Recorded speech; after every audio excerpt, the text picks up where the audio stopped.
Channel. आज हम आपसे डिस्कशन करेंगे इन्वायरमेंटल लॉ के case Santosh Kumar Gupta versus secretary ministry of environment new Delhi का केस।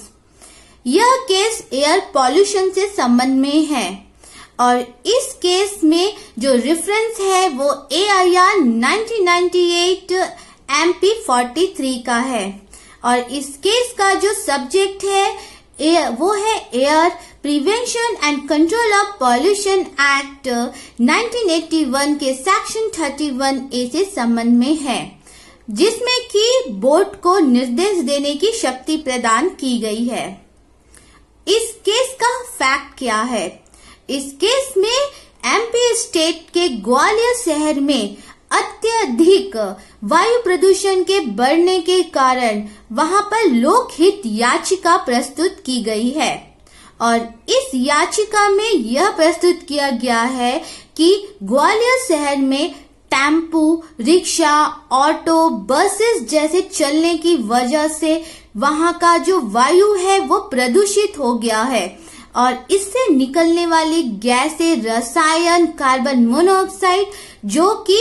प्राण घातक है और साथ ही परिसंकट में भी है। तो इस प्रकार से इन वाहनों की अत्यधिक संख्या बढ़ने के कारण वहां का जो वातावरण है वो प्रदूषित हो गया है। तो इस प्रकार के जो वाहन है उसको बढ़ने से रोका जाए और साथ ही इन वाहनों की चेकिंग भी की जाए। तो इसके संबंध में जो राज्य सरकार है उसको यह निर्देश दिया गया कि वह न्यायालय में आयुक्त की नियुक्ति करे और साथ ही जो परिवहन संरक्षण अधीक्षक की भी नियुक्ति करे और साथ ही वह पर्याप्त उपकरण और मोटर वाहनों से निकलने वाले धुएं को नियंत्रण करने के लिए भी पर्याप्त उपकरण उपलब्ध कराए। याचिकाकर्ता की ओर से यह भी कहा गया कि जो प्रदूषण है वह दिन प्रतिदिन बढ़ता जा रहा है और जो मध्य प्रदेश सरकार है उसने जो नीति अपनाई है प्रदूषण नियंत्रण के लिए वह अपर्याप्त है, जिसके कारण जो ग्वालियर शहर है वहां पर वाहनों की संख्या अत्यधिक बढ़ गई है और वाहनों को चलाने के लिए अनाधिकृत रूप से अनुमति भी प्रदान की गई है और इसके संबंध में याचिकाकर्ता ने न्यायालय का ध्यान एक केस की ओर भी आकर्षित किया जो कि AIR 1993 केला 297 मुरली पुरुषोत्तमन संघ बनाम राज्य का केस है, जिसके संबंध में न्यायालय ने अपनी सहमति प्रदान की है। साथ ही राज्य सरकार की ओर से याचिकाकर्ता के विरुद्ध में यह प्रस्ताव पारित किया कि जो भी वाहनों से निकलने वाले धुएं हैं उसके संबंध में जांच की जा रही है और साथ ही चेकिंग का कार्य भी प्रारंभ है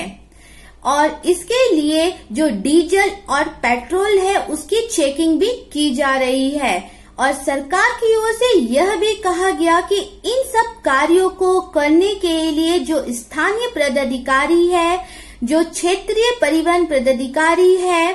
स्थानीय जो बोर्ड के पदाधिकारी है और पुलिस कर्मचारियों द्वारा पर्याप्त सहयोग प्रदान नहीं की जा रही है, जिसकी वजह से जो वायु प्रदूषण है वो बढ़ता जा रहा है। उनके द्वारा पारित किए गए निर्देशों का पालन नहीं किया जा रहा है। तो राज्य सरकार ने यह सब अभिलेख जो है वो न्यायालय में अवलोकन के लिए प्रस्तुत किए हैं। मामला जब उच्च न्यायालय के समक्ष गया तो उच्च न्यायालय ने इन मामलों को बहुत ही ध्यान पूर्वक देखा और इनके अभिलेखों और दस्तावेजों की जांच करी। अभिलेखों और दस्तावेजों की जांच करने से यह पता चला कि सरकार ने कदम उठाए थे वायु प्रदूषण को नियंत्रण करने के लिए योजनाएं भी बनाई थी और इन योजनाओं के तहत जो पदाधिकारी है उनको विभिन्न स्तरों पर निर्देश दिए गए थे, लेकिन इन पदाधिकारियों के द्वारा इन निर्देशों का कड़ाई से पालन न होने की वजह से जो वायु प्रदूषण वो दिन प्रतिदिन बढ़ता चला गया।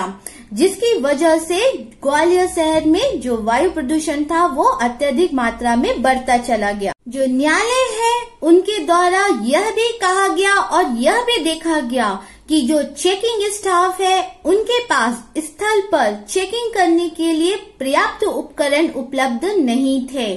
और साथ ही जो वायु प्रदूषण के जो सेक्शन 20 और मोटर व्हीकल एक्ट के जो रूल्स नंबर 116 और 115 का अनिवार्य रूप से पालन नहीं किया जा रहा था। उच्च न्यायालय ने सेक्शन 20 और मोटर व्हीकल एक्ट के रूल 115 और 116 के अंतर्गत कुछ नियम उल्लेखित करे,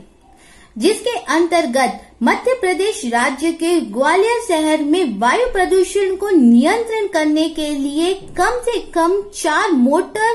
धुआं मोटर यंत्र और कार्बन मोनोऑक्साइड जैसे विषैले गैसों को नियंत्रित करने के लिए यंत्र उपलब्ध कराए। और इस प्रकार के जो यंत्र है वह कमिश्नर स्तर पर 3 और जिला स्तर पर 1 उपलब्ध कराए, और साथ ही जो राज्य सरकार है वह कम समय लगने वाला यंत्रों को उपलब्ध कराए, और साथ ही जो मोटर वाहन है उनकी पर्याप्त रूप से पंजीकरण पर विशेष ध्यान दिया जाए, और जो विधायिका है उनको यह आदेश दिया जाए कि वो सेक्शन 20 का नियम का पालन करे, और साथ ही जो नियम है 116 और 115 का पूर्ण रूप से पालन किया जाए, जिसके लिए जो सरकार है उसने परिवहन अधिकारी और जो क्षेत्रीय पुलिस अधिकारी को इसके संबंध में विशेष नियम और निर्देश पारित किए हैं, और साथ ही उन प्रकार की सड़कों को जांच किया जाए और उन्हें वन वे घोषित किया जाए, जिससे कि जो प्रदूषण है उस पे नियंत्रण किया जाए। तो इस प्रकार से जो उच्च न्यायालय है उसने वायु प्रदूषण के कंट्रोल करने के लिए इस प्रकार के जो नियम है उसे निर्देशित किए हैं। उच्च न्यायालय ने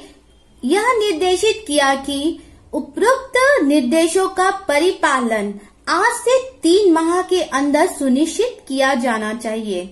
तो इस प्रकार से जो उच्च न्यायालय है उसने यह निर्देश निस्तारित किया। तो इस केस का जो principles of law laid down ये है कि यह जो केस है यह air prevention and control of pollution act 1974 के सेक्शन 31A में इस बात का जो निर्देश है वो जारी किया गया था, और साथ ही जो सेक्शन 20 है इसके अंतर्गत राज्य सरकार जो है वो मोटर वाहनों का जांच और निरीक्षण करके उसका मानक जो है वो तैयार करेगी। तो इस प्रकार से हम Santosh Kumar Gupta versus secretary ministry of government new Delhi का केस हमने डिस्कशन किया है। अगर आपको इस केस से रिलेटेड कोई भी प्रकार की क्वेरीज है कमेंट से आप मुझे कमेंट बॉक्स पे लिख सकते हैं। हम फिर आपसे मिलेंगे नेक्स्ट वीडियो में नेक्स्ट न्यू केस के साथ में। तब तक के लिए धन्यवाद।